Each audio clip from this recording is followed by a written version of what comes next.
Tell about the moment when you trusted a friend who claimed to know a shorter way. So, my friends and I have this ridiculous tradition. Every year before New Year's, we trek through our favorite pizza place via a little woods because it cuts the route by a whole 5 minutes. Of course, it's completely nonsensical, but at that moment, we all felt that for the sake of tradition, it was worth the risk.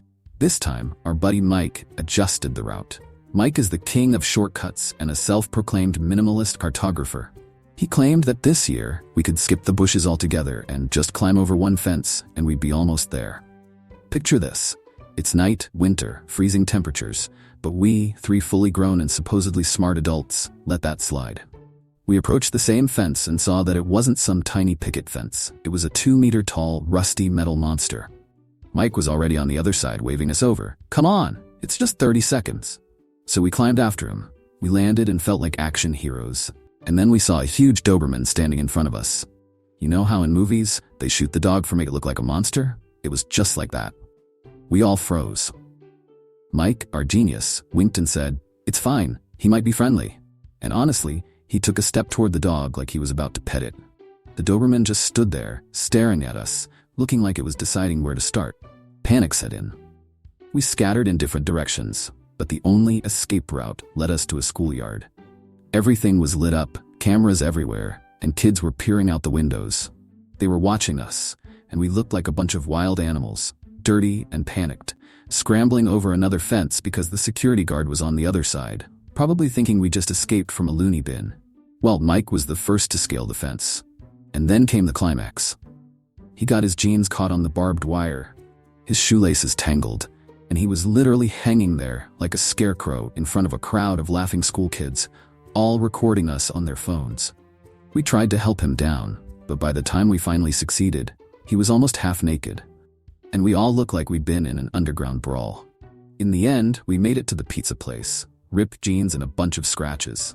That's how our quick route turned into a 30-minute detour, and from that point on, we officially decided Mike is never allowed to choose the path again. "Yeah, I know a shortcut," my friend Alex said, confident that he knew all the secrets of the local parks. We were planning to head to a party just 10 minutes away on foot. "Let's just cut through the park," he declared confidently. If only the park hadn't turned into a horror movie forest. By evening, it was starting to get dark, and there was one streetlight for every 2 acres, with the one that was actually lit looking more like a candle than a source of light. After 20 minutes of wandering, we started to doubt whether Alex even knew where we were going, but he stubbornly pressed on. I tried to turn on my phone's flashlight, but of course it had died at the worst possible moment. "Are you absolutely sure we're in a park and not in a ghost sanctuary?" I asked as we heard footsteps behind us. Panic started to bubble up inside me. My imagination painted a picture of a terrifying pursuer, while Alex showed no signs of stopping, even as I began to get a bit anxious.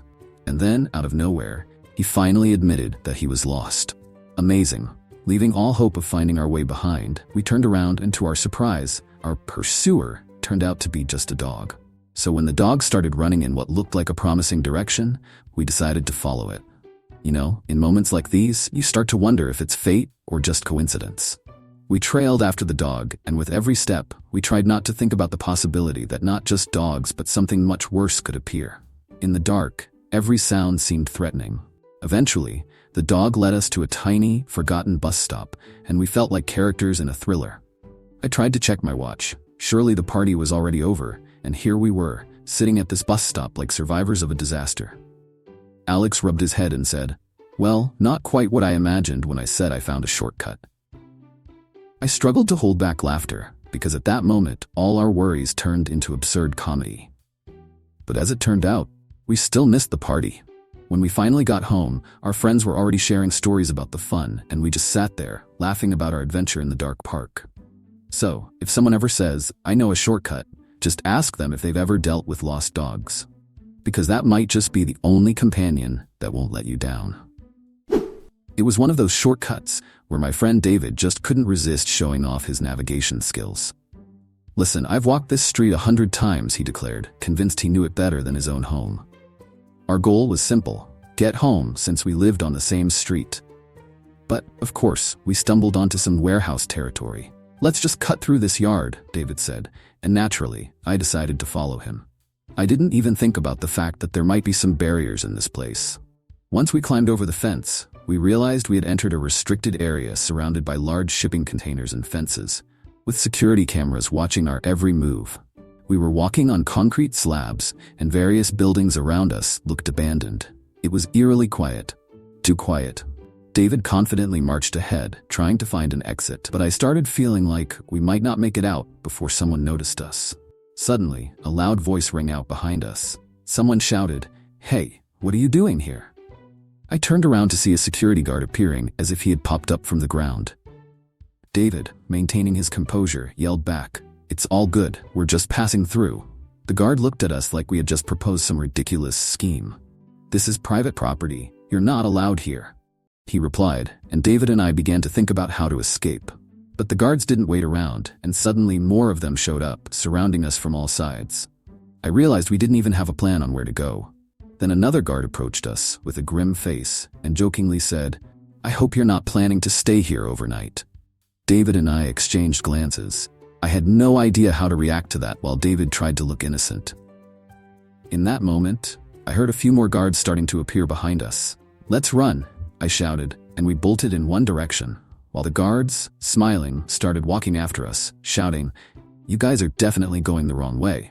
Suddenly, we heard one of the guards pick up a radio and say, "Release the dog, we've got a situation here." I realized things were getting serious, and we started running even faster. When the dog appeared, huge and ready for action, I thought, this is it, we're done for. This is definitely not what I expected in 2024. I yelled, feeling adrenaline surge through me. We started sprinting through the yard, hiding behind containers, trying to avoid being cornered.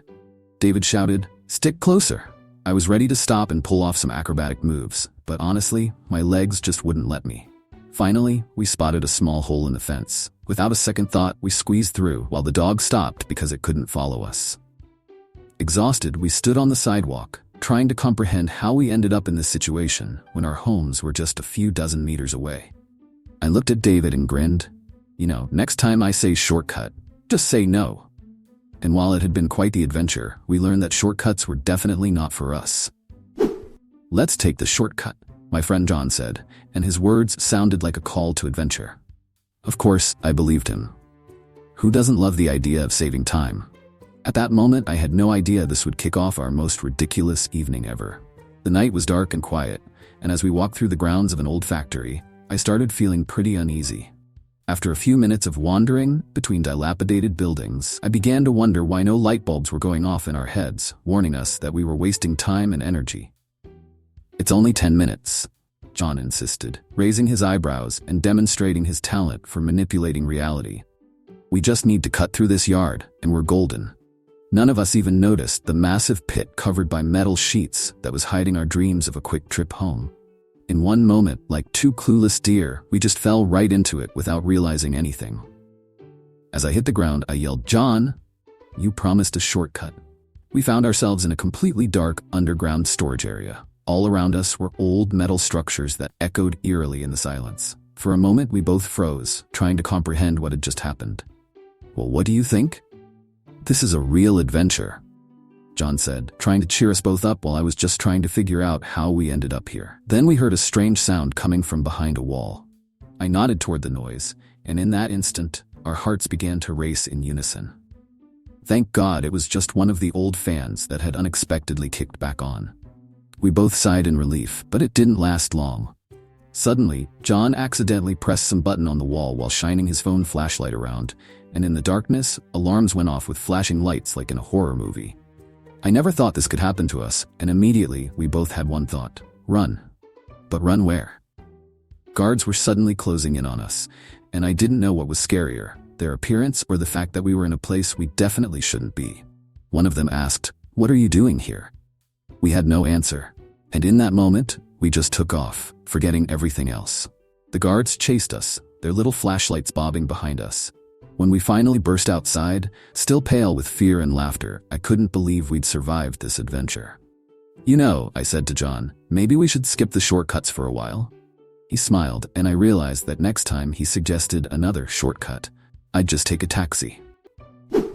So I went on a nighttime bike ride with my friend Jack, and everything started out fine until he decided it would be cool to take a shortcut through an old cemetery. Honestly, I never planned for this kind of adventure, but I didn't want to look like a coward. Big mistake. As we approached the cemetery, I immediately felt the air grow heavy and oppressive. Darkness crept in all directions, and the moon hid behind the clouds as if to say, "I'm not getting involved, guys. You're on your own." Jack started telling some ghost stories, trying to lighten the mood. "It's just an owl," he reassured me when I suddenly noticed a shadow. I stopped and pointed. "What's that?" And then he appeared. The security guard, huge with a flashlight in hand like a character out of a horror movie. "What are you doing here?" he said, and I thought this was the end of our night.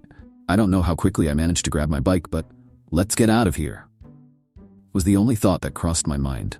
Jack and I held on tight and took off like we were being chased by a bear. I didn't even know I had that kind of speed in me. As I sped through the cemetery, thoughts raced in my head. This can't end well. But we just kept going, and every sound we heard pushed us to pedal faster. Finally, we burst back onto the street, bathed in streetlight, feeling like champions until we heard his shouts. "Guys, stop," he yelled. But we just couldn't slow down. I didn't know whether to laugh or cry as we finally escaped the cemetery and started to gain momentum, feeling alive again. Now, whenever Jack suggests taking a shortcut through the cemetery, I just look at him and say, "Are you out of your mind?" So yeah, in short, I don't recommend cutting through a cemetery unless you want to deal with security guards. Thank you for watching this video. If you enjoyed it, don't forget to subscribe to the channel so you don't miss any exciting new content. Hit the notification bell to get alerts for every new video. That way, you'll always stay up to date with all the latest updates. Thank you for your support, and see you in the next video.